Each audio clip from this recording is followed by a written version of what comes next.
അഖിലത്തെയും നോക്കി നോക്കി ദ്രുതം ശങ്കാവിഹീനം അലറി നിൽക്കുന്നവർ 100,000 പടയോടും വിഭുക്കളെ നിറാക്കുവാൻ ഉഴറ്റോടെ വാൽ പൊങ്ങിച്ച് കാലനും പേടിച്ചു വണ്ടും അവനോട് നീലനാ സേനാപതി വന്യനന്ദനൻ അംഗദനാകും ഇളയ രാജാവ് അതിനങ്ങേതു പത്മകിഞ്ചൽക്ക സമപ്രഭൻ വാൽ കൊണ്ട് ഭൂമിയിൽ തച്ചു തച്ചങ്ങനെ ബാലിതൻ നന്ദനൻ അദ്രിശൃംഗോപമൻ തൽപാർശ്വസീനി നിൽക്കുന്നതു വാതജൻ തൊൽപുത്രഘാതകൻ രാമചന്ദ്രപ്രിയൻ.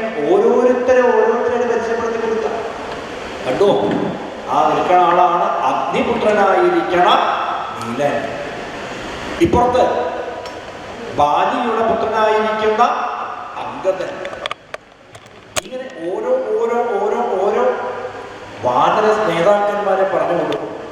അതിനപ്പുറം പറഞ്ഞു തൽപാർശ്വസീംനി നിൽക്കുന്നത് വാതചൻ തുൽപുത്രഘാതകൻ രാമചന്ദ്രപ്രിയൻ. ഈ വാക്കുകളൊക്കെ കർണശൂലം എന്നാ പറയാ. എന്തേ കർണശൂലം എന്ന് പറഞ്ഞാൽ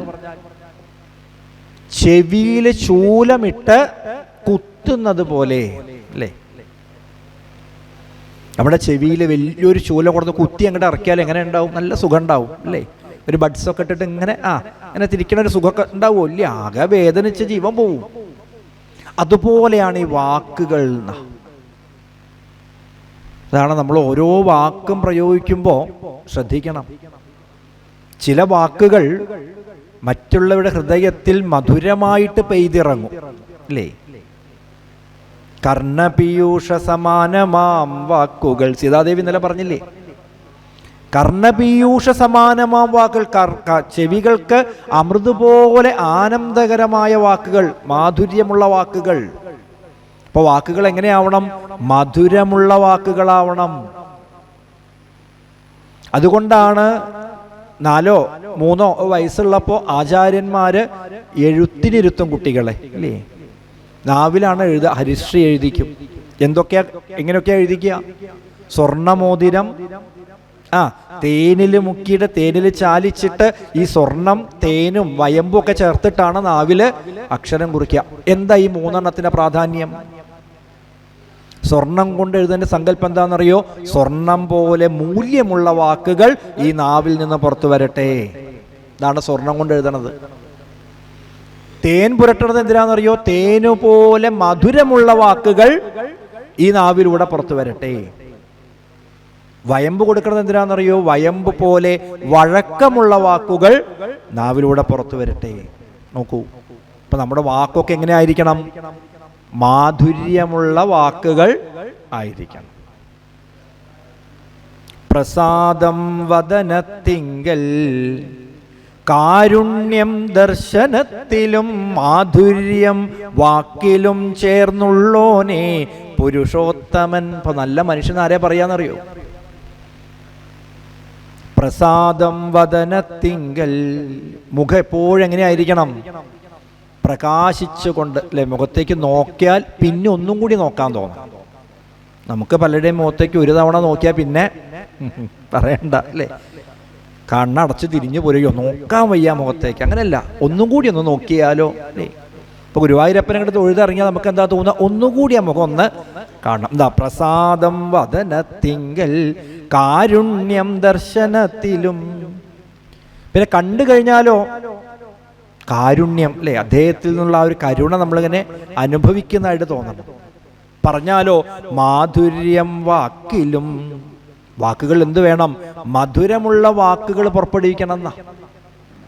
അപ്പൊ നമുക്കൊക്കെ മധുരം ഇഷ്ടം പോലെ ഉണ്ട് അല്ലേ? എവിടെയാ? രക്തത്തിലാണ്. മാസവും പോയി നോക്കും അല്ലേ? കൂടിയിത്രേന്ന കഴിഞ്ഞ പ്രാവശ്യത്തെക്കാളുണ്ടപ്പോ. പറയുമ്പോൾ ഞാൻ ചായ ഒന്നും മധുരമിട്ട് കുടിക്കാറില്ല. പിന്നെയോ പായസമൊക്കെ ഇടയ്ക്ക് കഴിക്കും. പിന്നെ അപ്പം എങ്ങനെയത്? ചായയിൽ മധുരമില്ല, പക്ഷെ ലഡു, പായസം, ജിലേബി അതൊക്കെ ധാരാളം ആവാം. എന്നിട്ട് ഇങ്ങനെ സങ്കടപ്പെടുക. എന്താ ചെയ്യുക? കഴിഞ്ഞ പ്രാവശ്യത്തേക്കാൾ ഇപ്രാവശ്യം അധികമാണ്. ആ മെഷീന് വില തെറ്റുണ്ടെന്നാ തോന്നണത്. എവിടെ? നോക്കിയ മെഷീനെ. വേണ്ട, നമ്മൾ മധുരം കഴിച്ചിട്ടല്ല. അപ്പൊ ഈ മധുരം രക്തത്തിൽ പോരാ, പിന്നെ എവിടെ വേണം? നാവിൽ വരണം. ഇവിടെ നോക്കൂ, ഇദ്ദേഹം പറയുന്ന വാക്കെന്താ? ആഞ്ജനേയസ്വാമിയെ പരിചയപ്പെടുത്തി കൊണ്ട് പറയണു, തൽപാർശ്വസീംനി നിൽക്കുന്നത് വാദജൻ തൊൽപുത്രഘാതകൻ രാമചന്ദ്രപ്രിയൻ പറഞ്ഞു. ആ നിൽക്കണ ആളെ കണ്ടു? മാരുതി, അഞ്ജനേയൻ. ഞാൻ പ്രത്യേകം പറയണ്ടല്ലോ, നിന്റെ മകനെ വധിച്ച ആളാണ്.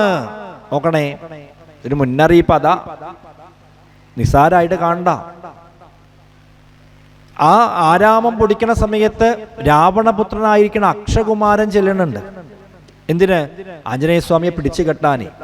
ഇവിടെ പറയും അക്ഷകുമാരനെ അങ്ങോട്ട് പിടിച്ചു അത്രേ. എന്നിട്ടോ കയ്യിലിട്ടങ്ങനെ തിരുമ്മിയിട്ട് തിലകം തൊട്ടൂത ആഞ്ജനേയസ്വാമി. കപീശം അക്ഷഹം ദാരം വന്ദേ ലങ്കാഭയങ്കരം ഉല്ലംഘ്യ സിന്ധോ സലിലം സലീലം യ ശോകവന്യം ജനകാത്മജായ ആദായ തേനൈവ ദദാഹ ലങ്കാം നമാമിതം പ്രാഞ്ജലിരാഞ്ജനേയം കപീശം അക്ഷഹംദാരം. ആ അക്ഷകുമാരനെ വധിച്ച ആളാണ്. പിന്നെയോ മറ്റുള്ളവരെ മുഴുവൻ പറഞ്ഞു കൊടുത്തു.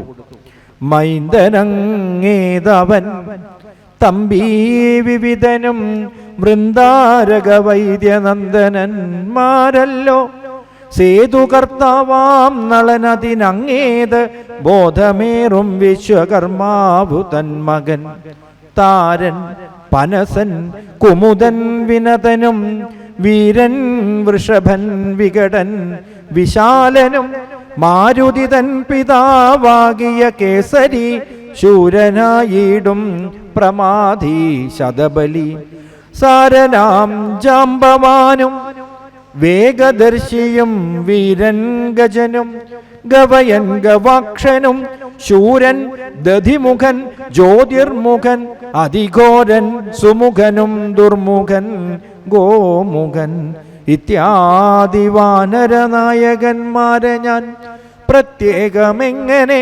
ചൊല്ലുന്നതും പ്രഭോ. ഇത്തരം വാനരനായകന്മാര് 67 കോടിയുണ്ടുള്ളതറിഞ്ഞാലും ദേവാരികളെ ഒടുക്കുവാനായി വന്ന ദേവാംശ സംഭവന്മാരിവരെ വരും.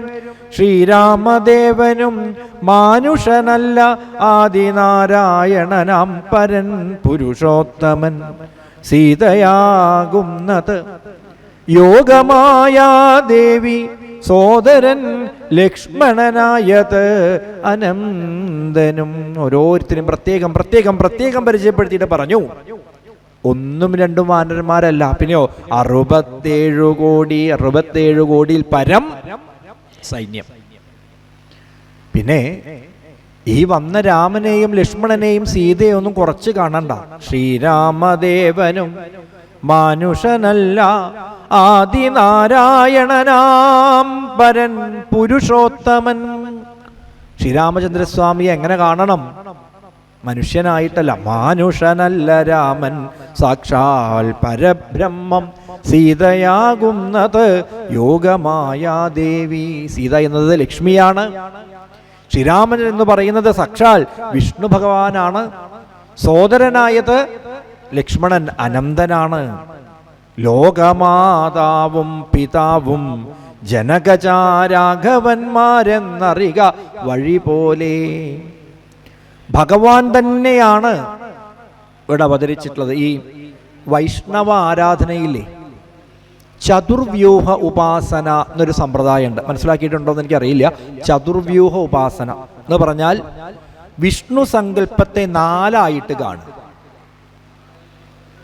ഇപ്പോൾ കൃഷ്ണാവതാരത്തിൽ അല്ലെങ്കിൽ ഭാഗവതത്തിൽ നമ്മൾ എപ്പോഴും ചൊല്ലുന്ന ശ്ലോകം ഉണ്ട്. ഓം നമോ ഭഗവതേ പുരുഷായ മഹാത്മനേ പ്രദ്യുമ്നായ അനിരുദ്ധായ നമ സംഘർഷണായ ച. കൃഷ്ണൻ, ബലരാമൻ, പ്രദ്യുമ്നൻ, അനിരുദ്ധൻ. എത്ര പേരായി? 4 അല്ലേ? ഇവിടെയോ രാമൻ, ലക്ഷ്മണൻ, ഭരതൻ, ശത്രുഘ്നൻ. എത്ര പേരായി? 4. ഈ 4 പേരെ കൂടി സങ്കല്പിച്ച് ചെയ്യണതാണ് ചതുർവ്യൂഹ ഉപാസന. അത് ശരിക്ക് സൂര്യ ആരാധനയുമായിട്ട് കൂടി ബന്ധപ്പെടുത്തിക്കൊണ്ട്.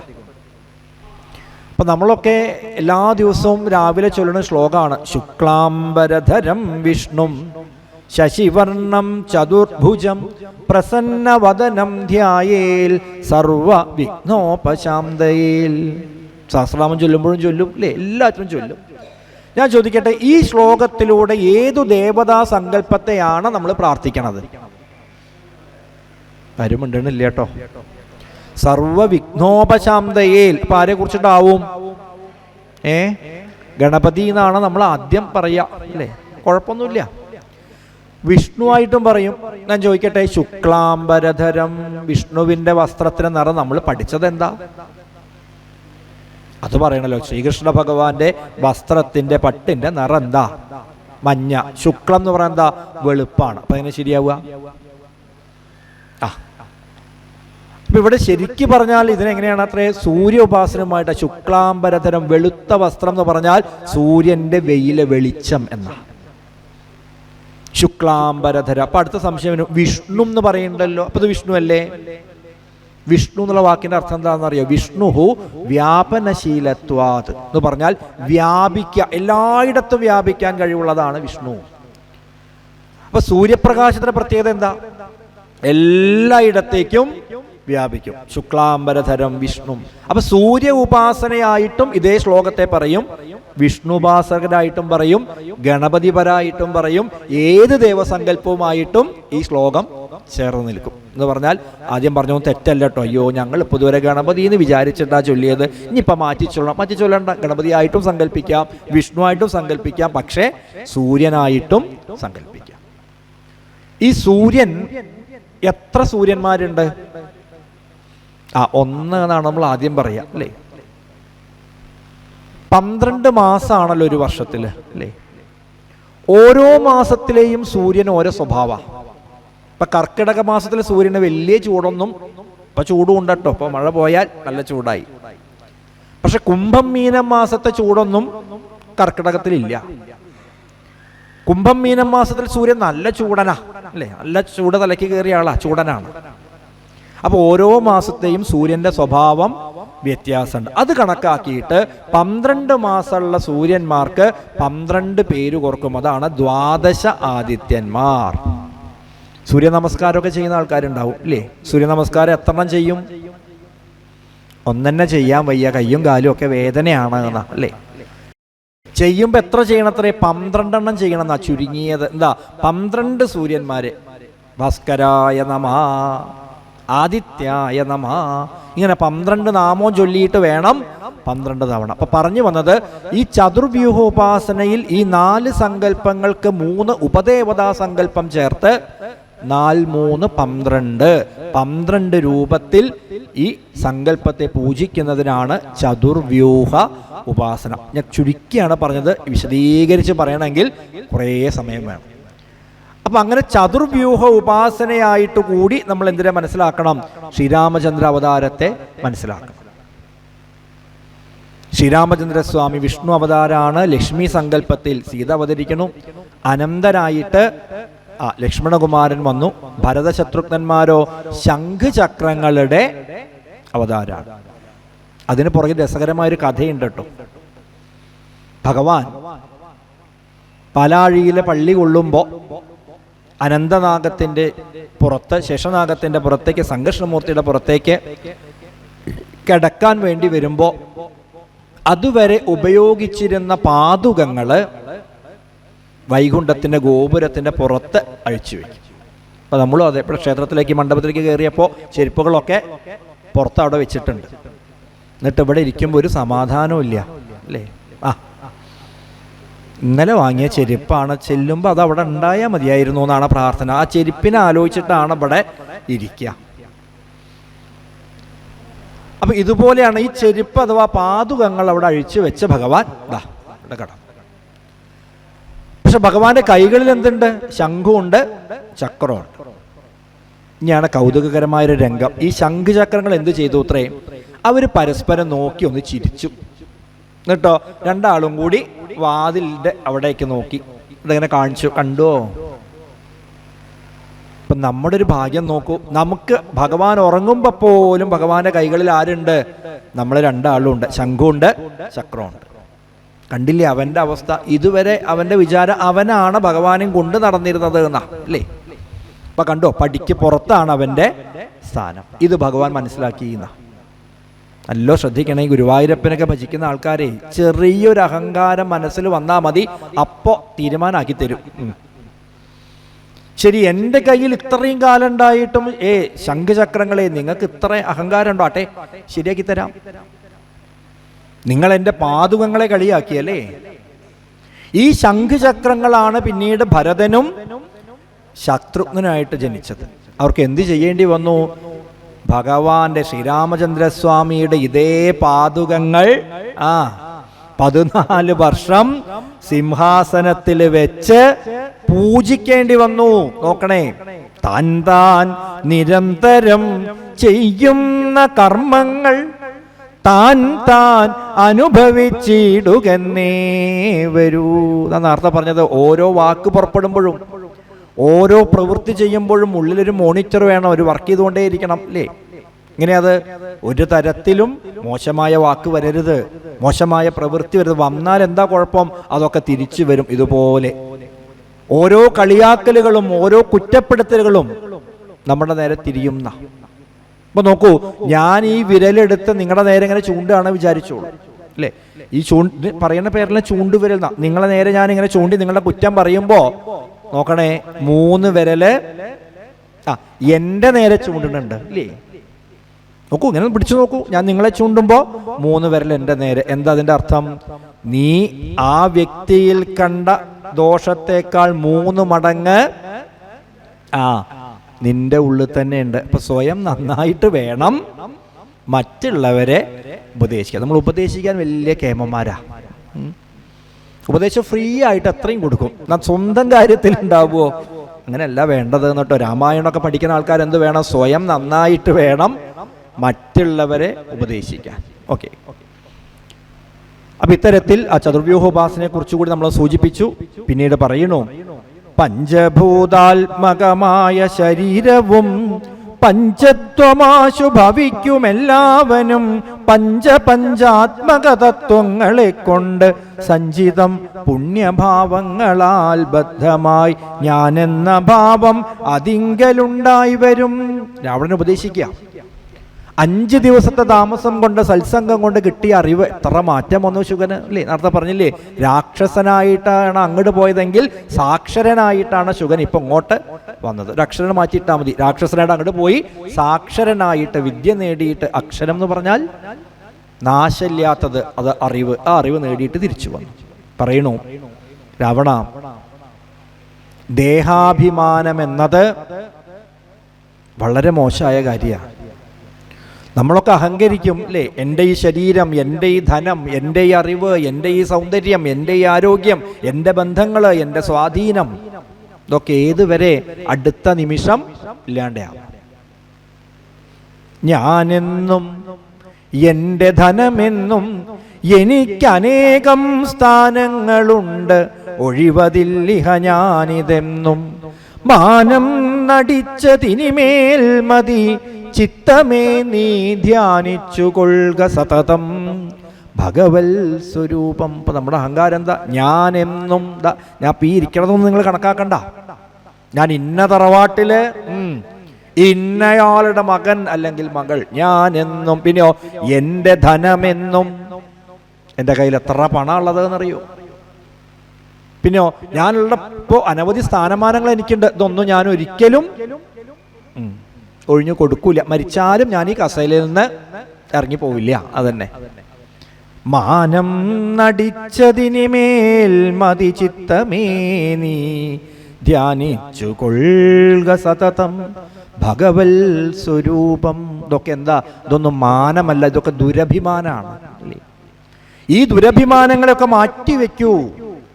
അതുകൊണ്ടാണ് ആചാര്യൻ തന്നെ എഴുതിയ ഗ്രന്ഥത്തിൽ പറഞ്ഞില്ലേ, ആനന്ദ ചിന്മയ ഹരേ ഗോപികാരമണ ഞാനെന്ന ഭാവമത് തോന്നായിക വേണം തോന്നുന്നതാകിൽ അഖിലം ഞാനിതെന്ന വഴി തോന്നേണമേ വരദാ നാരായണായ നമ. എന്താ പ്രാർത്ഥിച്ചത്? ആനന്ദ ചിന്മയ ഹരേ ഗോപികാരമണ ഞാനെന്ന ഭാവമത് തോന്നായിക വേണം. തോന്നുന്നതാകിൽ അഖിലം ഞാനിതെന്ന വഴി തോന്നേണമേ വരദ നാരായണായ നമ. ഞാനെന്ന ഭാവം ഒരിക്കലും ഉണ്ടാവരുത്. ഇനി അഥവാ ഞാൻ എന്ന ഭാവം വരികയാണെങ്കിൽ എന്ത് വേണം? അഖിലം ഞാൻ, എല്ലാം ഞാനെന്ന് തോന്നണം. പുതിയ ഭാഷയിൽ പറഞ്ഞാൽ ഈഗോയിൽ നിന്ന് സൂപ്പർ ഈഗോയിലേക്കുള്ള മാറ്റം. ഞാൻ എന്ന വൃത്തത്തിൽ നിന്ന് എല്ലാം ഞാൻ എന്ന അനന്തമായ പരിമിതിയില്ലാത്ത ഇൻഫിനിറ്റി എന്നൊക്കെ പറയില്ലേ, അതിലേക്കുള്ള മാറ്റം. ഈഗോയിൽ നിന്ന് സൂപ്പർ ഈഗോ, ഇതാണ് വേണ്ടത്. അപ്പോൾ നമ്മുടെ മനസ്സ് വിശാലമായിട്ട് മാറും. ഇനിയോ ഈ ശരീരത്തെക്കുറിച്ച് ഇത്ര അഭിമാനിക്കാൻ എന്താ ഉള്ളത്? മാംസമേതോസ്തി മൂത്രമലങ്ങളാൽ സമ്മേളിതം അതിദുർഗന്ധമെത്രയും.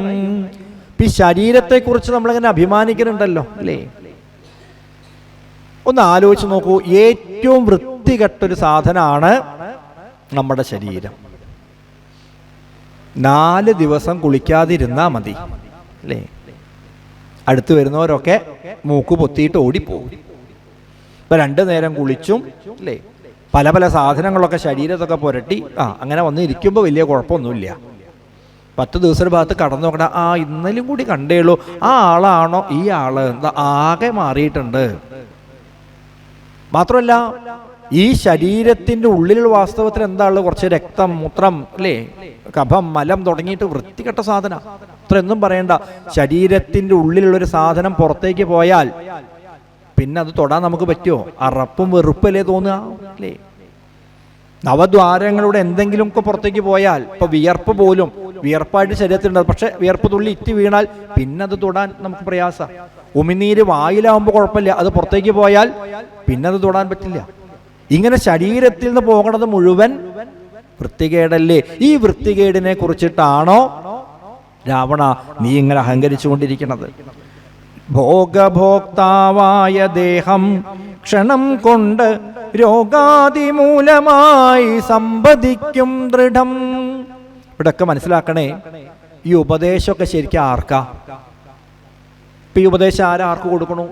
ശുഗൻ രാവണന് കൊടുക്കണു അല്ലേ? അങ്ങനെ മനസ്സിലാക്കിയ തെറ്റി. ഈ ഉപദേശമൊക്കെ ആർക്കാ? നമുക്ക്. ഭഗവത്ഗീത ശ്രീകൃഷ്ണ ഭഗവാൻ അർജുനന് ഉപദേശിച്ചു, തെറ്റ്.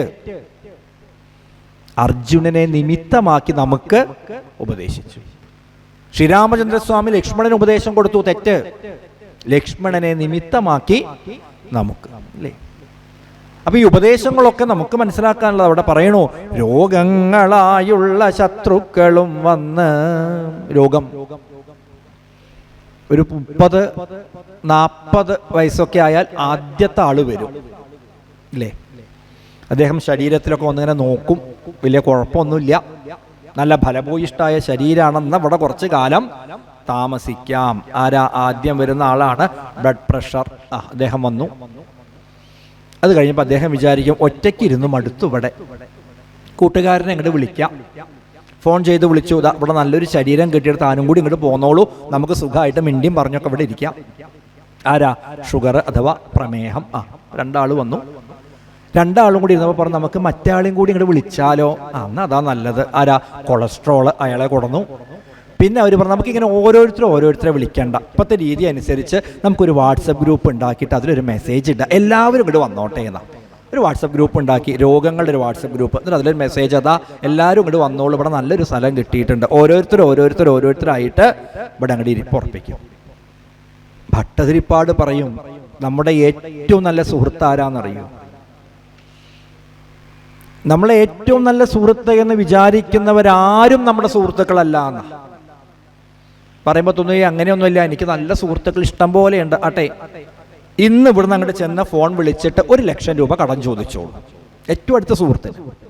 അദ്ദേഹം തരും, സംശയമൊന്നുമില്ല, തരും. നാളെ വീണ്ടും വിളിക്കാം. അപ്പോൾ ചോദിക്കുക എന്തേ, അല്ല ഇന്നലെ തന്ന 1 ലക്ഷം കഴിഞ്ഞു, 1 ലക്ഷം കൂടി വേണോ? ആ വേണം, അതും തരും.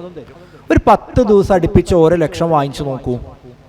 11ാമത്തെ ദിവസം വിളിക്കുമ്പോൾ ഫോണും കൊടുക്കില്ല, ഒന്നും ഉണ്ടാവില്ല പിന്നെ. അപ്പം അദ്ദേഹം ആ വഴി അങ്ങോട്ട് പോയി. അപ്പം ഏറ്റവും നല്ല സുഹൃത്ത് എന്ന് വിചാരിച്ച ആള് 2 തവണ വിളിച്ചു കഴിഞ്ഞാൽ പിന്നെ ഇല്ല. പക്ഷേ ഒരിക്കൽ സുഹൃത്തായാൽ വിട്ടുപോവാത്ത ആളാണത്ര ആര്? രോഗങ്ങൾ. ഞാൻ പറയുന്നില്ല, ഭട്ടതിരിപ്പാട് പറയാ, ഹേ രോഗാ നനുയൂയമേവ സുഹൃതോ, അല്ലയോ രോഗങ്ങളെ, നിങ്ങളാണ് എൻ്റെ സുഹൃത്തുക്കളെ. എന്താ? നിങ്ങൾ ഒരു തവണ ശരീരത്തിൽ വന്ന് പെട്ടാൽ പോവില്ല, അട്ടി ഓടിച്ചാലും പോവില്ല. അപ്പം എന്തൊക്കെ മരുന്ന് നമ്മൾ കഴിക്കേണ്ട, പോണുണ്ടോ? പോണില്ല. ഇനി പോവും എപ്പോഴാണെന്നറിയോ? നമ്മളും കൊണ്ടേ പോകുന്ന അത്ര സ്നേഹമാണ്. പോകുമ്പോൾ നമ്മളും കൊണ്ടുവന്ന് പോന്നോളും ഇട്ടുവോന്നും പറഞ്ഞിട്ട് കൊണ്ടുപോകും. അപ്പം ഇതാണ് നമ്മുടെയൊക്കെ അവസ്ഥ. ഭോഗഭോക്താവായ ദേഹം ക്ഷണം കൊണ്ട് രോഗാതിമൂലമായി സമ്പദിക്കും ദൃഢം പുണ്യപാപങ്ങളോടും ചേർന്ന ജീവനും. തുടർന്നിട്ടോ, മരണം കഴിഞ്ഞിട്ടൊരു യാത്രയുണ്ട് എന്നാ പറയാ അല്ലേ? സാധാരണ ആചാര്യന്മാർ ഗുരുനാഥന്മാരൊക്കെ പറയും നമ്മൾ എങ്ങനെ പോവും? ഒറ്റയ്ക്ക് പോകുന്നാ പറയാ അല്ലേ? ഒറ്റയ്ക്ക് ജനിച്ചു, അല്ലെങ്കിൽ തനിച്ച് വന്ന് തനിച്ചാണ് തിരിച്ചു പോവുക. അങ്ങനെയല്ലേ നമ്മളൊക്കെ ഇതൊരു പറയും കേൾക്കൊക്കെ ചെയ്തിട്ടുള്ള, ഒറ്റയ്ക്ക് വരണോ ഒറ്റയ്ക്ക് പോകും. അങ്ങനെയല്ല എന്നാ. നമ്മൾ മരിച്ചു പോകുമ്പോൾ 2 ആൾ നമ്മുടെ കൂടെ ഉണ്ടാവും. ഇപ്പൊ ചെറിയൊരു സന്തോഷം തോന്നുന്നുണ്ട്. ആ ആളുടെ പേരൊന്ന് പറയുമോ മാഷേ? ഞങ്ങളൊന്ന് പോയിട്ട് സോപ്പിട്ടൊക്കെ ഒന്ന് നേരെയാക്കി വെക്കട്ടെ. എന്താ, പോരുമ്പോൾ ഒപ്പം പോരാനുള്ളവരല്ലേ? സോപ്പിടൊന്നും വേണ്ട, നിങ്ങൾ സോപ്പിട്ടാലും ഇല്ലെങ്കിലും അവർ പോരും. അതാരാന്നറിയോ? ഒരാളുടെ പേര് പാപം, മറ്റൊരാളുടെ പേര് പുണ്യം, നന്മയും തിന്മയും. അപ്പൊ മരിച്ചു പോകുമ്പോ അർത്ഥാഗൃഹേ നിവർത്തന്തേ ശ്മശാനേ പുത്രബാന്ധവാ സുഹൃതം ദുഷ്കൃതം ചൈവ ഗച്ഛന്തമനുഗച്ഛതി. എന്താ പറഞ്ഞത്? അർത്ഥാ ഗൃഹേ നിവർത്തന്തേ, നമ്മൾ സമ്പാദിച്ചു കൂട്ടിയ പണം അത് എത്ര കോടിയായാലും ഗൃഹേ നിവർത്തന്തേ, മരിക്കുമ്പോൾ അതവിടെ വെച്ചിട്ട് വേണം പോവാൻ അല്ലേ? ATM കാർഡ് കൂടെ കൊണ്ടുപോവാ, ക്രെഡിറ്റ് കാർഡ് ഇരിക്കട്ടെ, ഒരു നിവൃത്തിയില്ല, അതൊക്കെ അവിടെ കിടക്കും. പിന്നെയോ ശ്മശാനേ പുത്രബാന്ധവ, പുത്രന്മാരും ബന്ധുക്കളൊക്കെ ഉണ്ടാവും, വരും കൂടെ. ഏതുവരെ? ശ്മശാനേ, ചിതയിലേക്ക് എടുത്തു വെച്ച തീ അങ്ങോട്ട് കൊടുത്താൽ പറയും, അതെ കുട്ടികൾക്കൊക്കെ വിശക്കണുണ്ടാവും, നമ്മൾ കാപ്പിയുടെ പരിപാടി എന്താ വെച്ചാൽ അത് നോക്കണ്ടേ എന്നാ അല്ലെ? കുട്ടികൾക്കല്ല വിശപ്പ്, ഇദ്ദേഹത്തിന് അപ്പോൾ വിശപ്പ് കുറേ നേരമായില്ല ഇപ്പോൾ അല്ലേ? അപ്പോൾ പിന്നെ അവർ കാപ്പി കുടിക്കാനൊക്കെ ആയിട്ട് അങ്ങോട്ട് പോവായി. പിന്നെ ഈ പോണ ആൾക്കാരുള്ളത് സുകൃതം ദുഷ്കൃതം ചൈവ, നമ്മൾ ചെയ്തിട്ടുള്ള നന്മയും തിന്മയും നല്ല ശ്രദ്ധിച്ചോളൂ. പാപവും പുണ്യവും, പുണ്യപാപങ്ങളോടും ചേർന്ന് ജീവനും. അത് ശബരിമലയ്ക്കൊക്കെ പോകുമ്പോൾ ഇരുമുടിക്കെട്ട് എന്ന് പറയില്ലേ അല്ലേ? ഇരുമുടിക്കെട്ട് എന്തിട്ടാ പോവാ? എന്താ ഇതിന്റെ പ്രതീക? എന്താ ഇരുമുടിക്കെട്ട്? മുൻപിലെ കെട്ടിൽ ഭഗവാൻ അർപ്പിക്കാനുള്ള നിവേദ്യങ്ങൾ, മുദ്ര, നെയ് നിറച്ചിട്ടുള്ള മുദ്ര, തേങ്ങകൾ, കർപ്പൂരം, ചന്ദനത്തിരി ഇല്ലേ, അവില്, മലര്, കൽക്കണ്ടം, ഇതൊക്കെ മുൻകെട്ടിൽ. പുറകിലോ? പഴയ കാലത്തെ കാര്യമാണ് ഞാൻ പറയണത്. പുറകിൽ ഈ യാത്രയിൽ നമുക്ക് ഉപയോഗിക്കാൻ കഞ്ഞി വെച്ച് കഴിക്കാനുള്ള അരി ഉണ്ടാവും അല്ലേ, പപ്പടം ഉണ്ടാവും, ചമ്മന്തിപ്പൊടി ഉണ്ടാവും, കടുമാങ്ങ ഉണ്ടാവും, ഇതൊക്കെ എവിടെയാ? പുറകില്. അപ്പൊ സ്വാഭാവികമായിട്ട് എങ്ങനെ ഉണ്ടാവുക എന്ന് പറഞ്ഞാൽ മുന്നത്തെ കെട്ട് ചെറിയൊരു കെട്ടാവും അല്ലേ? തേങ്ങ ഇടുമ്പോ പറയും ചെറുത് നോക്കി 2 എണ്ണം മാറ്റി വെച്ചോളൂ. എന്തിനാ? അത് മലയ്ക്ക് പോകുമ്പോ വലുതോ അതൊക്കെ കൂട്ടാനരയ്ക്കാം. നോക്കണേ, നല്ല തേങ്ങയൊക്കെ ഇവിടെ കുറുക്കുകാളുണ്ടാക്കണം, എന്നിട്ട് കുറുക്കുകാളൻ അരച്ചുണ്ടാക്കും, നല്ലത്. മറ്റതോ ചെറുത്, എന്താ നെയ്യ് കുറച്ച് മതിയല്ലോ, ലാഭം നോക്കിയിട്ടേ. അപ്പൊ മുൻകെട്ട് ചെറുത്, പിൻകെട്ടോ വലുത്. ഇതുപോലെയാണ് നമ്മൾ പോകുമ്പോൾ. മുൻകെട്ടില് പുണ്യം എത്ര ഉണ്ടാവും? പിന്നത്തെ കെട്ടില് പാപം എത്ര ഉണ്ടാവും? അല്ല ഉണ്ടാവും അല്ലേ? പുണ്യപാപ ചുമടുകളാം ഇരുമൂടി കെട്ടുമേന്തി പൊന്നമ്പലമല ചവിട്ടാൻ വരുന്നു ഞങ്ങൾ അല്ലേ? പുണ്യപാപ ചുമട്. ഇങ്ങനെയാണ് ഓരോ ജീവനും ഇവിടുന്ന് യാത്ര പോണത്. അപ്പൊ യാത്ര സുഖമാകണമെങ്കിൽ ട്രെയിനിലൊക്കെ കയറുമ്പോൾ എഴുതി വെച്ച് കാണാറില്ലേ? Less luggage more comfort, luggage കുറച്ചോളൂ എന്ന യാത്രയിൽ എന്തുണ്ടാവും?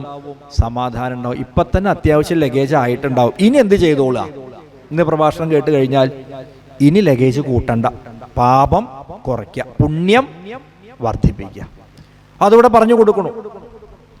ശോകജരാമരണാദികൾ നീക്കുവാൻ ആകയാൽ ദേഹാഭിമാനം കളക നീ. അതുകൊണ്ട് രാവണ, ശരീരത്തോടുള്ള നിന്റെ ഈ ഇഷ്ടമുണ്ടല്ലോ അതൊക്കെ ഒന്നില്ലാണ്ടെയാക്കൂ. പുത്രധാരാർത്ഥഗൃഹാദി വസ്തുക്കളിൽ ശക്തി കളഞ്ഞ് വിരക്തനായി വാഴുക നീ. പുത്രധാരാർത്ഥ ഗൃഹാദി വസ്തുക്കളിൽ വളരെ പ്രധാനപ്പെട്ടതാണേ. ഇപ്പൊ നമ്മുടെ ധാരണ എന്താണെന്നറിയോ? എനിക്ക് എന്തെങ്കിലും പ്രയാസം വന്നാൽ എൻ്റെ മക്കൾ എന്നെ നോക്കും, അല്ലെങ്കിൽ എൻ്റെ അച്ഛനമ്മമാരെന്നെ സംരക്ഷിക്കും, എൻ്റെ ഭർത്താവ്, എൻ്റെ ഭാര്യ എന്നെ സംരക്ഷിക്കും, എൻ്റെ സഹോദരന്മാർ, എൻ്റെ ബന്ധുക്കൾ, എൻ്റെ സുഹൃത്തുക്കൾ ഇവരൊക്കെ സംരക്ഷിക്കും, അല്ലേ? അങ്ങനെ ഒരു ധാരണ ഉണ്ടെങ്കിൽ അതിപ്പം തന്നെ അങ്ങോട്ട് മാറ്റി വെച്ചോളൂ. ചിലർ പറയണ കേൾക്കാറുണ്ട്, വയസ്സായിട്ട് ഇങ്ങനെ ഇരുന്നിട്ടേ 4 എണ്ണം ഉണ്ട് എനിക്ക് മക്കള്, എത്ര കഷ്ടപ്പെട്ടിട്ടാ ഞാൻ അവരെ വളർത്തിയത്, വളരെ കഷ്ടപ്പെട്ടിട്ട് 4നെയും ഞാൻ ഓരോ വഴിക്കാക്കി. ഇപ്പൊ കേൾക്കണ ആൾ ചോദിക്കും, എന്നിട്ടോ? ഇപ്പൊ എന്താ പറയുക, ആ 4ഉം കൂടി ചേർന്ന് എന്നെയും ഒരു വഴിക്കാക്കി. 4 ആളെയും വളരെ കഷ്ടപ്പെട്ട് ഓരോ വഴിക്കാക്കി. ഇപ്പൊ 4 ആളും ചേർന്നു, എൻ്റെ അവസ്ഥ ഇപ്പൊ എങ്ങനെയാണ് എന്ന്. അപ്പൊ അതൊക്കെ ഭാവിയില് ജീവിതത്തില് പ്രതീക്ഷിച്ചോളുക. നാടൻ ഭാഷയിൽ പറയില്ലേ, മക്കളെയും മാമ്പൂക്കളെയും കണ്ട് മതിക്കണ്ട. സ്നേഹം അവർ കാണിക്കട്ടെ, തിരിച്ച് കാണിക്കട്ടെ, പ്രതീക്ഷിക്കണ്ട, അല്ലേ? സ്നേഹം ഉണ്ടാവട്ടെ, അതൊക്കെ നല്ലത്. പക്ഷേ പ്രതീക്ഷിച്ചാൽ എന്ത് വരും? ചിലപ്പോൾ നിരാശപ്പെടേണ്ടതായിട്ട് വരും. അപ്പൊ നോക്കൂ, ഇതൊക്കെയാണ് കേട്ടോ നമ്മൾ രാമായണത്തിന് ഉള്ളിലൂടെ നമ്മളിങ്ങനെ ഉള്ളിലേക്ക് എടുക്കുക. പുത്രധാരാർത്ഥ ഗൃഹാദി വസ്തുക്കളിൽ. എത്ര പണം ചെലവഴിച്ച് വലിയ മണിമാളിക കെട്ടണു. കണ്ടില്ലേ, കഴിഞ്ഞ വർഷങ്ങളിലൊക്കെ വലിയ 2 പ്രളയം വന്നപ്പോൾ, ഉരുൾപൊട്ടൽ വന്നപ്പോൾ ആ വീടൊക്കെ കേടുവരുന്നു. അപ്പൊ ഇതൊക്കെ ഏത് നിമിഷവും പോകാവുന്നതാണ്. ശരീരം കളത്രം സുതം ബന്ധുവർഗം വയസ്യം ധനം സഗ്മ ഭൃത്യം ഭുവം ജ സമസ്തം പരിത്യജ്യ ഹാ കഷ്ടം ഏകോ ഗമിഷ്യാമി ദുഃഖേണ ദൂരം കിലാഹം. എല്ലാം ശരീരം കളത്രം സുതം ബന്ധുവർഗം വയസ്യം ധനം സഗ്മ ഭൃത്യം ഭുവം ജ. അപ്പൊ ഇതിനോടൊന്നും വലിയ മമത വേണ്ടാന്ന. ഏതുപോലെ? പച്ചത്തേങ്ങയും കൊട്ടത്തേങ്ങയും പോലെ. എന്താ ഈ പച്ചത്തേങ്ങ എന്ന് പറഞ്ഞാൽ? നല്ല വിളഞ്ഞ തേങ്ങ മുറിച്ചാൽ അതിലെ നാളികേരം എടുക്കണമെങ്കിൽ നല്ല ബുദ്ധിമുട്ടാ, അല്ലേ? ചിരവയെടുത്ത് ചിരകിയെടുക്കണം, അല്ലേ? അല്ലെങ്കിലോ മൂർച്ചയുള്ള കത്തി കൊണ്ട് മുറിച്ചെടുക്കണം. കാരണം അതിനുള്ളിലെ നാളികേരം ചിരട്ടയോട് ഇങ്ങനെ ചേർന്നിരിക്കണു, വിട്ടുപോരാൻ വലിയ പ്രയാസ. ഒരു കൊട്ടത്തേങ്ങ സങ്കല്പിച്ചു നോക്കൂ. എപ്പ ചിരട്ട പൊട്ടിച്ചോ ഡും കൊട്ടത്തേങ്ങ താഴത്തേക്ക് ചാടി. പക്ഷെ ഈ കൊട്ടത്തേങ്ങ ഇരിക്കണത് എവിടെ തന്നെയാ? ചിരട്ടയുടെ ഉള്ളിലാ. ഇതുപോലെ ആവണം എന്നാ. ഏതുപോലെ? നമ്മളൊക്കെ കൊട്ടത്തേങ്ങ പോലെ ആവണം. രൂപം കൊണ്ടല്ല കേട്ടോ. ഇനിയിപ്പോൾ അങ്ങനെ വിചാരിക്കും, രൂപം കൊണ്ടല്ല. രൂപം കൊണ്ടൊക്കെ നല്ല ഭംഗിയായിക്കോട്ടെ, പക്ഷേ മനസ്സിൽ നമ്മൾ കൊട്ടത്തേങ്ങ ആവണം. എന്താ കൊട്ടത്തേങ്ങയുടെ സ്വഭാവം? ചിരട്ടയുടെ ഉള്ളിലിരിക്കുമ്പോഴും ചിരട്ടയോട് വലിയ ബന്ധമൊന്നും പുലർത്തുന്നില്ല. വീട്ടിൽ തന്നെ ജീവിക്കാം, നല്ല വസ്ത്രങ്ങൾ ധരിക്കാം, നല്ല ആഭരണങ്ങൾ ധരിച്ചോളൂ, നല്ല ഭക്ഷണം കഴിച്ചോളൂ, നല്ല നല്ല യാത്രകളൊക്കെ ചെയ്തോളൂ, ഇടയ്ക്കിടയ്ക്ക് സിനിമയും കണ്ടോളൂ, ഒരു കുഴപ്പമില്ല, ഇതൊക്കെ ആവാം. പക്ഷേ അതിനു വേണ്ടി മാത്രം ജീവിക്കരുത്, ഇത്രയേ ഉള്ളൂ, അല്ലേ? ഏതുപോലെ? വള്ളം എന്ന് പറഞ്ഞാൽ തോണി, അല്ലേ? വള്ളത്തിന് സഞ്ചരിക്കണമെങ്കിൽ അടിയിൽ എന്തു വേണം? വെള്ളം വേണം, അല്ലേ? വെള്ളമില്ലാതെ ഇതിലൂടെ തോണി തുഴയാൻ പറ്റുമോ? ഇല്ല. അപ്പൊ വള്ളത്തിന് നിലനിൽക്കണമെങ്കിൽ, സഞ്ചരിക്കണമെങ്കിൽ അടിയിൽ വെള്ളം വേണം. ഇതേ വെള്ളം വള്ളത്തിന്റെ ഉള്ളിൽ കയറിയെന്ന് വിചാരിക്കുക, എന്താ ഉണ്ടാവുക? വള്ളം വെള്ളത്തിൽ മുങ്ങും, അല്ലേ? ഒന്നുകൂടി പറയാം, പെട്ടെന്നൊക്കെ കൂടി കേൾക്കുമ്പോഴേ വള്ളമാണോ വെള്ളമാണോ? വള്ളത്തിന് സഞ്ചരിക്കണമെങ്കിൽ വെള്ളം വേണം. പക്ഷെ വെള്ളം വള്ളത്തിനുള്ളിലായാൽ അതേ വള്ളം വെള്ളത്തിൽ മുങ്ങും. അപ്പം നമ്മൾ എന്ത് ചെയ്തോളൂ? ഒരു വള്ളമായിട്ട് ഇങ്ങനെ പൊങ്ങിക്കിടന്നോളൂ. പക്ഷെ ഈ വെള്ളം നമ്മളെ മുക്കാനായിട്ട് അല്ലേ സമ്മതിക്കരുത്. അപ്പൊ ഇതൊക്കെ വേണം, ജീവിക്കുമ്പോൾ ഇതെല്ലാം വേണം. പക്ഷേ അതുമാത്രം എന്ന് വിചാരിച്ചൊരിക്കലും ജീവിക്കരുത്. തുടർന്ന് പറഞ്ഞു, കർമ്മഭൂവാമത്ര ഭാരതഖണ്ഡത്തിൽ നിർമ്മലം ബ്രഹ്മജന്മം ഭവിച്ചിടിനാൽ പിന്നെയുണ്ടാകുമോ ഭോഗത്തിലാഗ്രഹം ധന്യനായുള്ളവനോർക്കാ മഹാമതേ. മാത്രല്ല അങ്ങ് ജനിച്ചത് എവിടെയാണെന്നറിയോ? ഭാരതത്തില് എന്നാ. അപ്പൊ നമുക്കൊന്നുകൂടി മനസ്സിലാക്കാം, ഈ ഇതിഹാസ കാലഘട്ടത്തിൽ ഇന്ന് നമ്മൾ ലങ്ക എന്ന് പറയുന്ന ഭൂവിഭാഗം ഭാരതത്തിന്റെ ഭാഗം ആയിരുന്നു. അങ്ങനെ മനസ്സിലാക്കണം അല്ലേ? ഭാരതത്തിന്റെ പ്രത്യേകത എന്താ? മറ്റ് സ്ഥലങ്ങൾ പോലെയല്ല ഭാരതം. ഇത് കർമ്മഭൂമിയാണ്, യാഗഭൂമിയാണ്, യോഗഭൂമിയാണ്. പറയും, കർമ്മം ചെയ്ത് പാപവും പുണ്യമൊക്കെ ഉണ്ടാവണമെങ്കിൽ എവിടെ വന്ന് കർമ്മം ചെയ്യണം? ഭാരതത്തിൽ വരണം എന്നാ. വിദേശ രാജ്യങ്ങളൊക്കെ ഭോഗഭൂമിയാണ് എന്നാ പറയാ. എന്ന് പറഞ്ഞാൽ സുഖസൗകര്യങ്ങൾ ആസ്വദിക്കാനുള്ളതാണ് പല വിദേശ രാജ്യങ്ങളും. ഭാരതോ കർമ്മഭൂമി അല്ലേ? ഒന്നാനം പാടിയില്ലേ, കാലമിന്ന് കലിയുഗമല്ലയോ ഭാരതം ഇപ്രദേശവുമല്ലയോ. അപ്പൊ ഭാരതത്തിൽ ജനിക്കാൻ പറ്റിയ വലിയ ഭാഗ്യം. അതിൽ തന്നെ കേരളം, ഗവൺമെന്റ് തന്നെ പറയും ഗോഡ്സ് ഓൺ കൺട്രി എന്നാ അല്ലേ? ദൈവത്തിന്റെ സ്വന്തം നാടാണ്. എന്തായിരിക്കും അത് പറയാൻ കാരണം? ഭാർഗവരാമൻ പരശുരാമൻ താൻ ചെയ്ത പാപങ്ങളിൽ നിന്ന് രക്ഷ കിട്ടാൻ വേണ്ടി ഒരു ഭൂവിഭാഗത്തെ ജനവാസയോഗ്യമാക്കി എടുത്തു എന്നാ. മുറമെറിഞ്ഞു മഴുവെറിഞ്ഞു എന്നൊക്കെ പറയും അല്ലേ? മഴുവെറിഞ്ഞു പറഞ്ഞാൽ നമ്മൾ മനസ്സിലാക്കിയത് എന്താ? എവിടുന്നോ മഴ ചുഴച്ചെറിഞ്ഞു അല്ല, മഴു കൊണ്ട് സസ്യലതാദികളും വൃക്ഷങ്ങളൊക്കെ വെട്ടിത്തെളിച്ച് കാട് പിടിച്ച് കിടന്നിരുന്ന ഒരു സ്ഥലത്തെ ജനവാസയോഗ്യമാക്കി മാറ്റി. എങ്ങനെ വേണം മനസ്സിലാക്കാൻ? കാരണം മഴ ഇങ്ങോട്ട് എറിഞ്ഞാൽ കടലിൽ നിന്ന് ഇങ്ങോട്ട് സ്ഥലം വരുമോ? അപ്പൊ ജനവാസയോഗ്യമാക്കിയിട്ട് ഒരു ഭൂമി ഒരുക്കിയിട്ട് അതെന്ത് ചെയ്തു? അത് ദാനം ചെയ്തു. എന്നിട്ടോ ഈ ദേശത്തിന്റെ വിശുദ്ധിക്കായിട്ട് 108 ശിവാലയങ്ങളും 108 ശക്തിപീഠങ്ങളും 108ഓളം നാഗക്ഷേത്രങ്ങളും ഒക്കെ ഉണ്ടാക്കി പരശുരാമൻ. ഇതാണ് കേരളത്തിന്റെ പ്രത്യേകത. ഇത് ആരാധനയ്ക്കുള്ള ഭൂമിയാണ്. ഭാരതത്തിൽ കേരളത്തിന് ഒന്നുകൂടി പ്രത്യേകത ഉണ്ട്. പക്ഷെ ആര് മാത്രം അത് മനസ്സിലാക്കില്ല?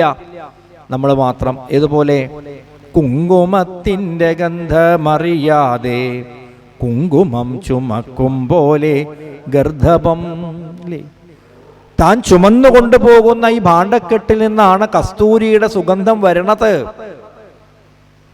അല്ലെങ്കിൽ തൻ്റെ നാഭി പ്രദേശത്ത് നിന്നാണ് കസ്തൂരി ഗന്ധം വരുന്നത് എന്ന് അറിയാണ്ട് കസ്തൂരിമാൻ ഓടി നടക്കണ പോലെ, താൻ ചുമക്കുന്ന ഭാണ്ഡക്കെട്ടിൽ നിന്നാണ് സുഗന്ധം വരുന്നത് എന്ന് അറിയാണ്ട് ഒരു കഴുത ആ ഭാണ്ഡവുമായിട്ട് അലഞ്ഞു തിരിഞ്ഞ് നടക്കുന്നത് പോലെ നമ്മൾ ഈ മഹാഭാഗ്യത്തെ തിരിച്ചറിയുന്നില്ല. അതുകൊണ്ട് പറഞ്ഞു, ഇന്നു തുടങ്ങി സമസ്ത സംഘങ്ങളും നന്നായി പരിത്യജിച്ചിടുക മാനസേ. നമ്മളോട് പറയാട്ടോ, എന്ത്? ഇന്നിപ്പോ ഈ പ്രഭാഷണം കേട്ട് പ്രസാദൂട്ടം കഴിഞ്ഞ് അങ്ങോട്ട് പോയാൽ ഇന്നു തുടങ്ങി സമസ്ത സംഘങ്ങളും നന്നായി പരിത്യജിച്ചിടുക മനസ്സേ രാമനെ തന്നെ സമാശ്രയിച്ചിടുക. എന്ത് ചെയ്യണം? രാമനെ തന്നെ സമാശ്രയിച്ചിടുക. ആ ശ്രീരാമചന്ദ്രസ്വാമിയെ തന്നെ ആശ്രയിക്കൂ, ആ ഭഗവാനെ തന്നെ ആശ്രയിക്കൂ. എന്നാലോ രാമ രാമേതി ജപിച്ചുകൊണ്ട് ആമയം വേറിട്ട് സാധിക്കാം മോക്ഷവും.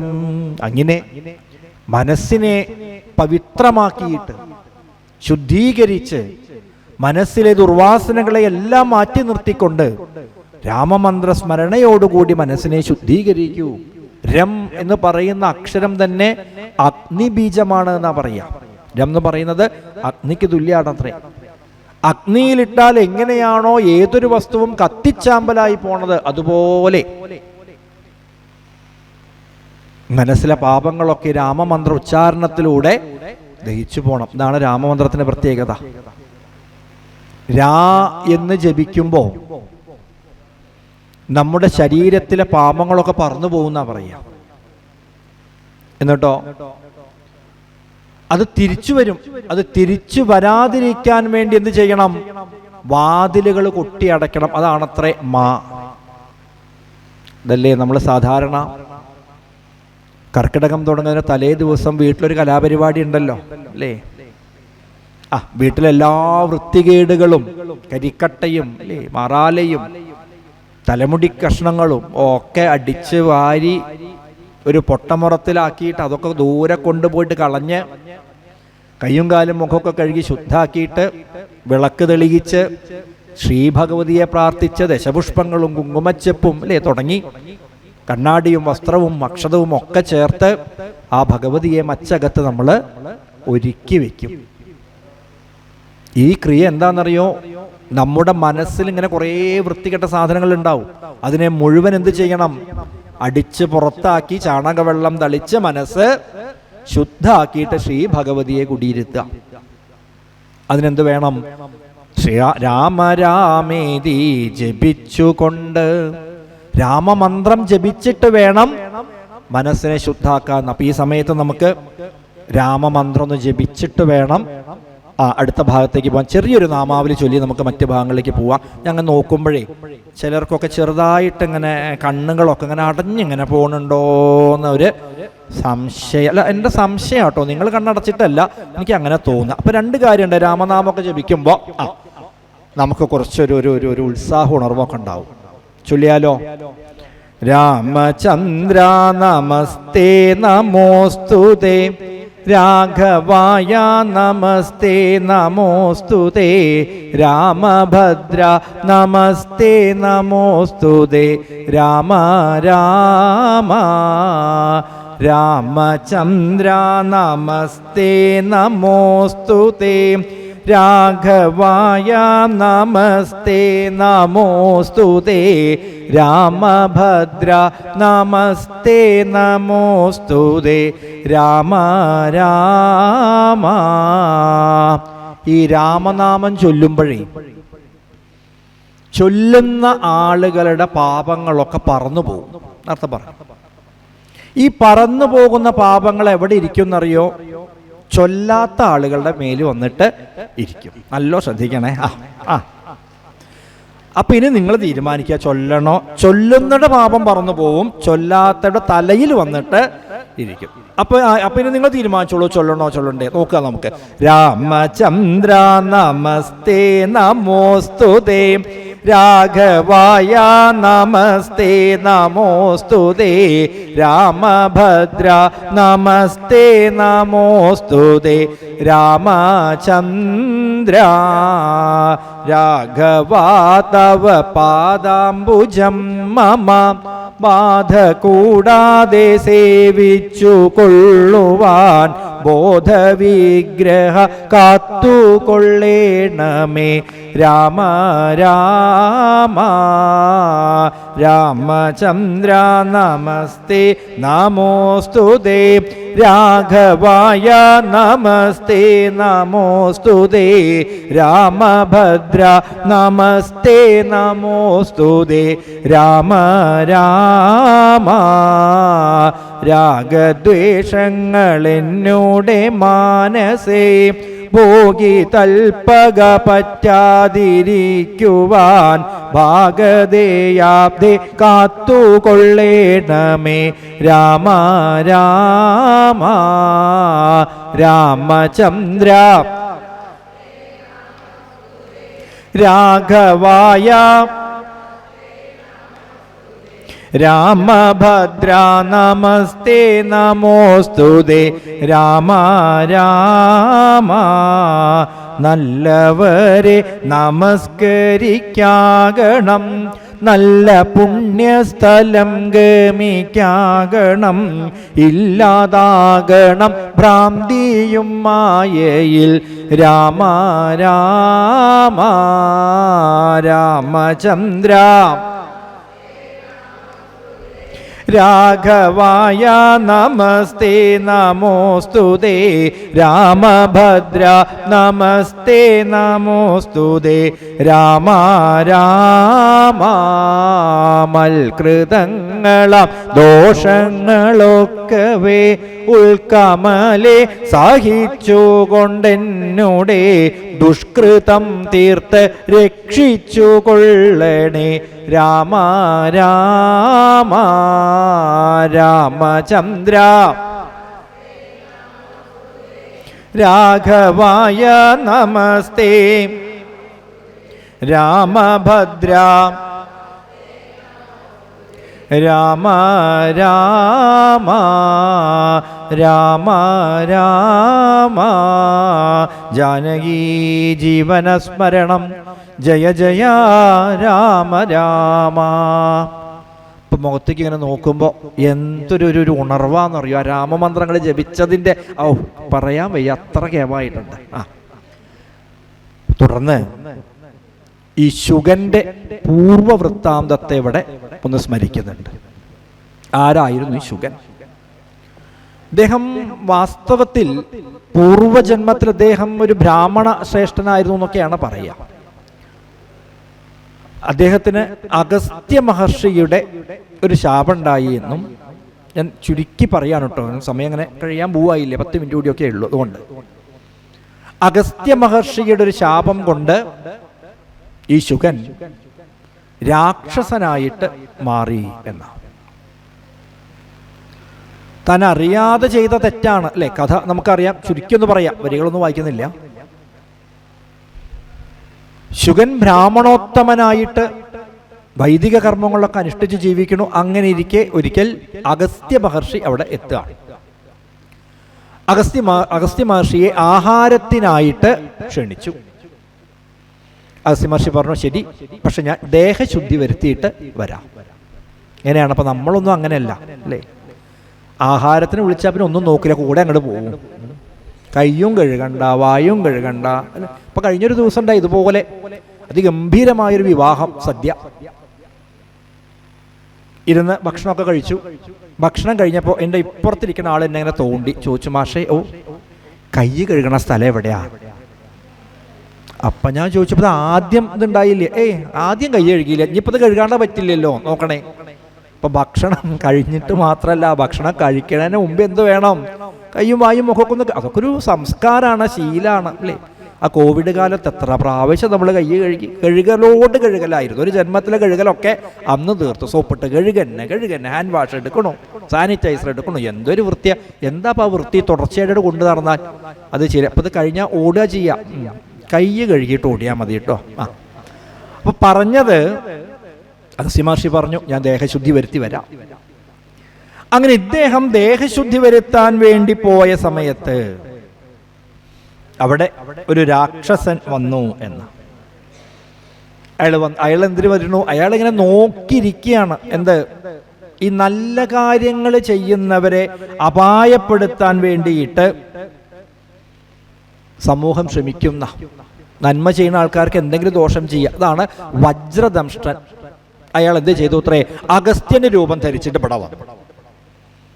ശുഗൻ വിചാരിച്ചു അത് അദ്ദേഹം ഇപ്പോൾ കുളിക്കാൻ പോയിട്ടല്ലല്ലോ. പറഞ്ഞു, അല്ലല്ല, ഞാൻ കുളിക്കാൻ പോകുമ്പോഴാണ് എനിക്കൊരു ഓർമ്മ വന്നത്. എന്താ ഇന്നിപ്പോൾ എന്താണ്, നമ്മുടെ ഭാഷയിൽ പറഞ്ഞാൽ ഇന്ന് എന്താ സ്പെഷ്യല് നമ്മൾ ചോദിക്കില്ലേ നമ്മൾ, ഇന്നിപ്പോൾ എന്താണ് പ്രത്യേകമായിട്ട് ഉണ്ടാക്കി? അല്ല, കാര്യമായിട്ട് എന്നാൽ ചാകമാംസം. എന്താ ചാകമാംസം എന്ന് പറഞ്ഞാൽ?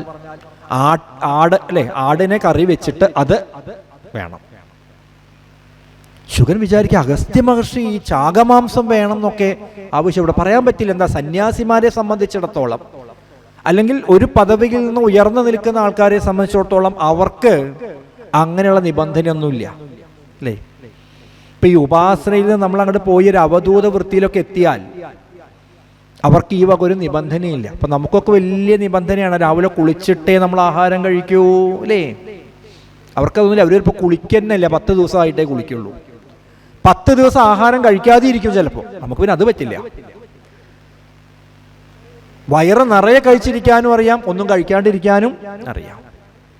ഉപ്പും എരിവും പുളിയും മധുരമൊക്കെ അല്ലേ, നമുക്കൊക്കെ ഒരു ലേശം ആ തോതങ്ങോട്ട് മാറിയാൽ, എരിവ് അല്പം കൂടി ഉപ്പല്പം കുറഞ്ഞു, ഉപ്പല്പം കൂടി, എന്തൊക്കെ നമ്മൾ വിളിച്ചു പറയും അല്ലേ. എന്നവരതൊന്നും ചെയ്യില്ല. ഈ അവധൂതന്മാരുടെ ഭക്ഷണം വളരെ രസാത്രേ. അവർക്ക് ഭക്ഷണം വിളമ്പിയാൽ നിർത്തൂ അല്ലെങ്കിൽ മതി എന്ന് അവർ പറയില്ല. വിളമ്പണ ആൾക്ക് എപ്പോഴാ മതി തോന്നിയാച്ചാൽ നിർത്തും. പിന്നെ കറികളൊക്കെ ഉണ്ടാവും.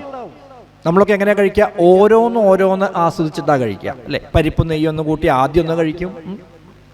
അങ്ങനെ ഓരോന്ന് ഓരോ വിഭവം അങ്ങനെ ആസ്വദിച്ച് പിന്നെ പായസം കഴിച്ച പിന്നെ വീണ്ടും പായസം കഴിച്ചിട്ടേ വീണ്ടും ചോറും തൈരൊക്കെ കൂട്ടിയ അങ്ങനെ ഓരോ വിഭവങ്ങളായിട്ട് ഇവരെന്താ അത്ര ചെയ്യുക? എല്ലാം കൂടി കൂട്ടി കുഴച്ച് ഒരു ഉരുളയാക്കുന്ന. എങ്ങനത്തൊക്കെയാ? മധുരമുള്ളതും ഉണ്ടാവും, എരിവുള്ളതുണ്ടാവും, ഉപ്പുള്ളതുണ്ടാവും, പുളി, എല്ലാം കൂടി കൂട്ടി കുഴച്ച്. അപ്പോൾ ഒരു രുചി ഉണ്ടാവില്ല, അത് കഴിക്കുക. അപ്പൊ ഇതുപോലെയാണ് മഹാത്മാക്കളുടെ വൃത്തി. നമുക്ക് അനുകരിക്കാനൊന്നും കഴിയില്ല. അദ്ദേഹം വിചാരിച്ചു, ആട്ടെ അഗസ്ത്യ മഹർഷി ഇപ്പം എന്താ പറഞ്ഞതെന്നറിയില്ല, അതിനനുസരിച്ച് ഒരുക്കാം എന്ന് വിചാരിച്ച് ചാകമാംസം തയ്യാറാക്കുക. പക്ഷെ വജ്രദംഷ്ട്രൻ എന്ത് ചെയ്തു എന്നറിയോ? മനുഷ്യമാംസത്തെ അവിടെ കൊണ്ടുവന്ന് വെച്ചു. അഗസ്ത്യ മഹർഷി ചുരുക്കം പറയാ, ശുഗൻ മനുഷ്യമാംസം ഭക്ഷണമായിട്ട് വളർത്തും. കഥ വലിച്ചു നീട്ടുന്നില്ല. അഗസ്ത്യ മഹർഷി ദേഷ്യം വന്നു, ശപിച്ചു. നീ ഇപ്പൊ ചെയ്തതെന്താ? രാക്ഷസന്റെ സ്വഭാവമാണ്. മനുഷ്യമാംസം ഭക്ഷിക്കാരാ? രാക്ഷസന്മാരാ. നീ ഒരു രാക്ഷസനായി പോട്ടെ. കാൽക്കല് വീണു. അയ്യോ എന്റെ തെറ്റല്ലേ, തെറ്റു മനസ്സിലായി. അഗസ്ത്യ മഹർഷി പറഞ്ഞു, ഇനിയിപ്പോ ഒരു നിവൃത്തിയില്ല, ശാപമോക്ഷം തരാം. നീ രാക്ഷസനായി ജനിക്കും, പക്ഷെ ആ ജന്മത്തിൽ ശ്രീരാമചന്ദ്രസ്വാമിയുമായിട്ട് സംഘം വരും. രാവണനെ ഉപദേശിക്കാനുള്ള അവസരം കിട്ടും. അങ്ങനെ രാവണനെ ഉപദേശം കൊടുത്താൽ നിനക്ക് വീണ്ടും ബ്രാഹ്മണ്യം തിരിച്ചു കിട്ടും. അതനുസരിച്ച് ഇപ്പോ ഈ രാവണന് ഹിതോപദേശമൊക്കെ ചെയ്തില്ലേ? രാക്ഷസഭാവമശേഷമുപേക്ഷിച്ച് സാക്ഷാൽ ദ്വിജത്വവും വന്നുകൂടി. ആ രാക്ഷസീയമായ ഭാവമൊക്കെ മാറി അദ്ദേഹം വീണ്ടും ബ്രാഹ്മണ്യവൃത്തിയിലേക്ക് പോയി എന്ന് പറയുന്നു. ഇപ്പോഴാണ് രാവണന്റെ മുത്തശ്ശൻ, രാവണന്റെ അമ്മയുടെ അച്ഛൻ മാല്യവാൻ എഴുന്നള്ളി വരുന്നുണ്ട്. എന്നിട്ടോ രാവണനെങ്ങനെ ഉപദേശിക്കും? രാവണ, നീപ്പി ചെയ്യണതൊക്കെ ആപത്താണ്. ചൊല്ലുവൻ ഞാൻ തവ നല്ലത്, പിന്നെ നീയെല്ലാം നിനക്കൊത്തവണ്ണം അനുഷ്ഠിക്കാം. രാവണന്റെ അമ്മയുടെ പേരെന്താണെന്നറിയോ? കൈകസി അല്ലേ. കൈകസിയുടെ അച്ഛനാണ് മാല്യവാൻ, വൃദ്ധനായിരിക്കുന്നു. അദ്ദേഹം പറഞ്ഞു, ഉണ്ണി രാവണ, നീ എന്ന് സീതാദേവി എവിടെ കൊണ്ടുവന്നോ? ദുർനിമിത്തങ്ങളീ ജാനകിലങ്കയിൽ വന്നതിൽ പിന്നെ പലതുണ്ടു കാണുന്നു. സ്വതവേ ലക്ഷ്മി വന്നാൽ ഐശ്വര്യം ഉണ്ടാവുക, നമ്മുടെ കാണുന്നത് മുഴുവൻ ദുർനിമിത്തങ്ങളാണ്. അതുകൊണ്ട് നീ എന്ത് ചെയ്യണം? ഇത്തരം ദുർനിമിത്തങ്ങൾ ഉണ്ടായതിന് അത്രൈവ ശാന്തിയെ ചെയ്ത കൊള്ളേണമേ. വംശത്തെ രക്ഷിച്ചു കൊള്ളുവാൻ ഏതുമേ സംശയമെന്നിയെ സീതയെ കൊണ്ടുപോയി രാമപാദേ വെച്ച വന്ദിക്ക. അതുകൊണ്ട് ഉണ്ണി, നമ്മുടെ കുലം ഇല്ലാണ്ടാവും. വംശത്തിന്റെ രക്ഷയെങ്കിലും കരുതിയിട്ട് നീ ആ സീതാദേവിയെ തിരിച്ചു കൊണ്ടുപോയിട്ട് കൊടുക്കൂ. രാമനാകുന്നത് വിഷ്ണു നാരായണൻ. രാമൻ എന്നത് സാക്ഷാൽ വിഷ്ണു ഭഗവാനാണ്. ഇതെല്ലാം പറഞ്ഞു കൊടുത്തു എന്നാ. പക്ഷെ നമുക്കറിയാം, ആപത്തു വന്നങ്ങടുത്തിയിടുന്ന നേരത്ത് ശോഭിക്കയില്ലടോ സജ്ജന ഭാഷിതം. ഒരു വലിയൊരു ആപത്ത് വരാനുണ്ടെങ്കിൽ അത് മാറ്റാൻ വേണ്ടി ആരെന്ത് പറഞ്ഞാലും അത് ഉൾക്കൊള്ളാൻ തയ്യാറാവില്ല. പറഞ്ഞു കൊടുത്തു. ശ്രീരാമപാദബോധം കൊണ്ട് സംസാരവാരിധിയെ കടക്കും നിതു യോഗികൾ. ഭക്തി കൊണ്ട് അന്ധകരണവും ശുദ്ധമായി മുക്തിയെ ജ്ഞാനികൾ സിദ്ധിച്ചുകൊള്ളുന്നു. സംസാരസാഗരത്തെ ശ്രീരാമപാദബോധം, ഈ ബോധം എന്ന് പറഞ്ഞാൽ പൊങ്ങിക്കിടക്കണത് എന്നാ. ഇപ്പൊ കടലിലോ പുഴയിലോ ഒക്കെ നിലയില്ലാത്ത വെള്ളത്തിൽ പെട്ടാൽ രക്ഷപ്പെടാൻ എന്താ നല്ലത്? മുങ്ങാണ്ട കിടക്കണതിന്റെ മുകളിൽ പിടിച്ചു നിൽക്കുക അല്ലേ. ഒരു മരത്തടി മുങ്ങാതെ ഒഴുകി വരുന്നെങ്കിൽ അതിൽ പിടിച്ചു നിൽക്കുക. ശ്രീരാമപാദപോദം, ചങ്ങാടം എന്നൊക്കെ പറയാം, പോദം എന്ന് പറഞ്ഞാൽ, അല്ലെങ്കിൽ തോണി എന്നൊക്കെ പറയാം. അപ്പൊ സംസാരമാകുന്ന കടലിൽ രക്ഷ നേടണമെങ്കിൽ ഭഗവാന്റെ നാമമാകുന്ന ആ ചങ്ങാടത്തിലേക്ക് കയറിക്കോളൂ എന്ന് പറഞ്ഞു കൊടുക്കണു. ഇതൊക്കെ കേട്ടപ്പോ നേരത്തെ പറഞ്ഞില്ലേ, നല്ലത് കേട്ടാൽ അത് സ്വീകരിക്കാൻ തോന്നണം. അദ്ദേഹം എന്താ പറഞ്ഞതെന്നറിയോ? നേരത്തെ പോയാലുമിന്നീ വേണ്ടുന്ന നാൾ ചാരത്തു ചൊല്ലിവിടുന്നുണ്ടു നിർണയം. അവന്റെ മറുപടി, മുത്തശ്ശ വേറെ ആരെങ്കിലാണ് പറഞ്ഞാൽ ഇപ്പൊ ചന്ദ്രഹാസം എടുത്തിട്ടുണ്ടാവും, ഇത് മുത്തച്ഛനല്ല അവിടെ പറഞ്ഞു. അതേ, മുത്തച്ഛൻ എന്തിനാ അപ്പം അങ്ങോട്ട് വന്നത്? ഈ കണ്ണ് കാണാതെ തപ്പിപ്പിടിച്ചു വരുമ്പോ എവിടെങ്ങാനും വീണു പോയാൽ എന്താ അവസ്ഥ? അതുകൊണ്ടൊരു കാര്യം ചെയ്യും, മുത്തച്ഛൻ അങ്ങോട്ട് തന്നെ അവിടെ പോയിക്കോളൂ. എവിടുന്നാ വന്നത് വെച്ചാൽ അവിടേക്ക് പോയിക്കോളൂ. ഇനി ഉപദേശം വല്ലതും കേൾക്കണം എനിക്ക് തോന്നുകയാണെങ്കിൽ അപ്പം ഞാൻ ആളെ പറഞ്ഞയക്കാം, അപ്പം അങ്ങോട്ട് വന്നാൽ മതി അല്ലേ? എന്താ പറഞ്ഞതിൻ്റെ അർത്ഥം? നല്ല അപമാനമാണ് അല്ലേ? ഇപ്പം ആര് വിളിച്ചിട്ടാണ് എന്നെ ഉപദേശിക്കാൻ ഇവിടെ വന്നത്? എനിക്ക് ആരുടെയും ഉപദേശം ആവശ്യമില്ല. അതുകൊണ്ട് എവിടുന്ന് വന്നോ അവിടെ പോയിരുന്നുള്ളൂ. അതല്ല, ഇനി എന്തെങ്കിലും കേൾക്കണമെന്ന് തോന്നുകയാണെങ്കിൽ അപ്പം ഞാൻ ആളെ അയക്കാം, അപ്പം വന്നാൽ മതി എന്നും പറഞ്ഞ് ആ മാല്യവാനെ പറഞ്ഞയക്കണു. ഇത്തം പറഞ്ഞ അമാത്യന്മാരുമായി ദശവക്ത്രനും പ്രാസാദമൂർധ്നേ കരേറിനാൻ രാമായ രാമഭദ്രായ രാമചന്ദ്രായ വേധസേ രഘുനാഥായ നാഥായ സീതായ പതയേ നമഃ. യത്ര യത്ര രഘുനാഥ കീർത്തനം തത്ര തത്ര കൃതമസ്തകാഞ്ജലിം ബാഷ്പവാരി പരിപൂർണലോചനം മാരുതിം നമത രാക്ഷസാന്തകം സർവമംഗളമംഗല്യേ ശിവേ സർവാർത്ഥസാധികേ ശരണ്യേ ത്രയംബകേ ഗൗരി നാരായണീ നമോസ്തുതേ കാടാമ്പുഴാമ്മേ ശരണം. സർവേശ്വരീ പ്രിയതാം ജഗദംബാ പ്രിയതാം ത്വരിതഫലപ്രദായിനി.